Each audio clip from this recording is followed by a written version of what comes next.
HIV మరియు AIDS నివారణకు జిల్లా సమగ్ర వ్యూహం ఆధ్వర్యంలో ప్రజల్లో అవగాహన చైతన్యం కల్పించేందుకు ఈ రోజు వై జంక్షన్ నుంచి ఇస్కాన్ గుడి వరకు 5 కిలోమీటర్ల మారథాన్ జరిగింది.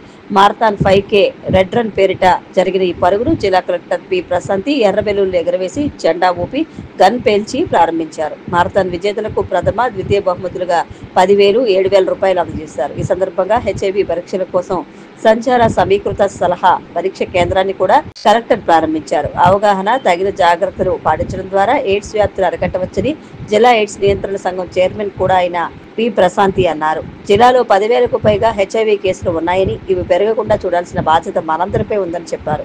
ఈ కార్యక్రమంలో డిఎంహెచ్ఓ డాక్టర్ వెంకటేశ్వరరావు, జిల్లా ఎయిడ్స్, కుష్టు, క్షయ నివారణ అధికారి డాక్టర్ వసుంధర, జిల్లా రెడ్ క్రాస్ సొసైటీ సభ్యురాలు doctor Ganni Mahalakshmi, arts college Red Ribbon coordinator Raviteja, VT కళాశాల ప్రతినిధి J J Vijay Prakash, Disha cluster manager Adilingam, జిల్లా సూపర్వైజర్ హరినాథ్ కుమార్, పిడి నాగరాజు, వివిధ విద్యా సంస్థల విద్యార్థులు పాల్గొన్నారు.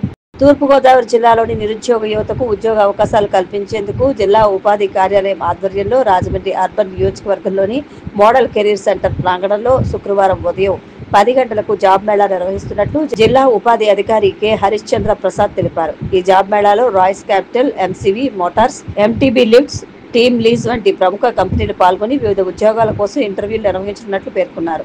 19 నుంచి 30 ఏళ్ల లోపు గల ఐటీఐ, ఇంటర్, ఏదైనా డిగ్రీ పూర్తి చేసిన వారు దరఖాస్తు చేసుకోవచ్చని వెల్లడించారు. మరిన్ని వివరాలకు 9533221189 నెంబర్లో సంప్రదించాలని సూచించారు. రాజకీయ లబ్ధి కోసమే వైసీపీ లేని యూరియా కొరతను సృష్టిస్తోందని బీజేపీ జిల్లా అధ్యక్షుడు పికి నాగేంద్ర విమర్శించారు. ఈ ఖరీఫ్ సీజన్ కు సరిపడా యూరియాను కేంద్ర ప్రభుత్వం రాష్ట్రానికి అందించిందని తెలిపారు.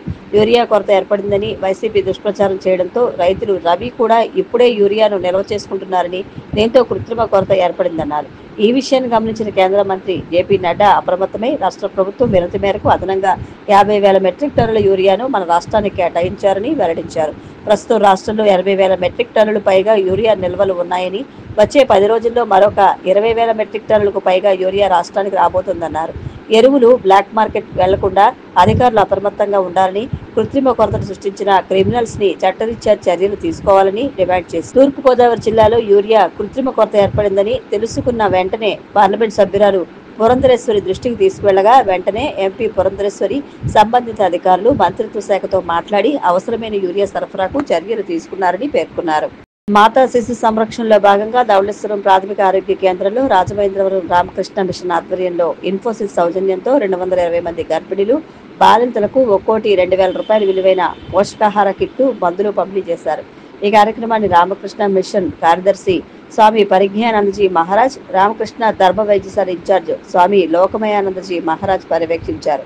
ఈ సందర్భంగా రామకృష్ణ మఠం ధర్మ వైద్యశాల కోఆర్డినేటర్ కానుమోనుకు శ్రీనివాస్ వైద్య శిబిరాన్ని నిర్వహించి మాతృత్వ సమయంలో అవసరమైన వైద్య పరీక్షలు, పోషకాహారం పంపిణీ వంటి సేవలు అందజేస్తారు. ఈ కార్యక్రమంలో ధవళేశ్వరం ప్రాథమిక ఆరోగ్య కేంద్ర వైద్యాధికారి డాక్టర్ ఆర్వీవి సత్యనారాయణ, పిహెచ్సి వైద్యులు doctor Rohitha, doctor Manikanta, doctor Venumadhavi, Ramakrishna Mission ప్రతినిధుల బృందం పాల్గొంది. ధవళేశ్వరం ప్రభుత్వ జూనియర్ కళాశాలలో ప్రజాకవి కాళోజీ జయంతిని ఘనంగా నిర్వహించారు. ఈ సందర్భంగా కాళోజీ చిత్రపటానికి పూలమాలలు వేసి నివాళులర్పించారు. ఈ కార్యక్రమంలో ఇన్ఛార్జి ప్రిన్సిపల్ ఏ వెంకట్రావు మాట్లాడుతూ తెలంగాణ యాసను, భాషను తన కవిత్వం ద్వారా చాటి చెప్పిన కాళోజీ తెలంగాణ వైతాళికుడని కొనియాడారు. విద్యార్థులు ప్రముఖ కవుల కవిత్వాన్ని, రచనలను చదవాలని పిలుపునిచ్చారు. ఈ కార్యక్రమంలో అధ్యాపకులు, విద్యార్థులు పాల్గొన్నారు. భారత ఉపరాష్ట్రపతిగా ఎన్డీఏ కూటమి అభ్యర్థి సిపి రాధాకృష్ణన్ ఎన్నికయ్యారు. ఆయన ఇండియా కూటమి అభ్యర్థి బి సుదర్శన్ రెడ్డిపై 152 ఓట్ల మెజారిటీతో విజయం సాధించారు. ఈ ఎన్నికల్లో మొత్తం 767 మంది ఎంపీలు ఓటేశారని, అందులో 752 ఓట్లు చెల్లుబాటు అయ్యాయని ఉపరాష్ట్రపతి ఎన్నికల అధికారి పిసి మోదీ వెల్లడించారు. దేశవ్యాప్తంగా ముంబై నుంచి రాంచీ వరకు 12 ప్రదేశాల్లో ఈ రోజు ఆకస్మిక సోదాలు, దాడులు జరిపారు. ఈ సందర్భంగా దేశ రాజధాని ఢిల్లీలో పోలీసులు ఒక ఐసిస్ ఉగ్రవాదిని అరెస్ట్ చేశారు. ఆ తర్వాత దేశవ్యాప్తంగా 12కు పైగా ప్రదేశాల్లో దాడులు నిర్వహించారు.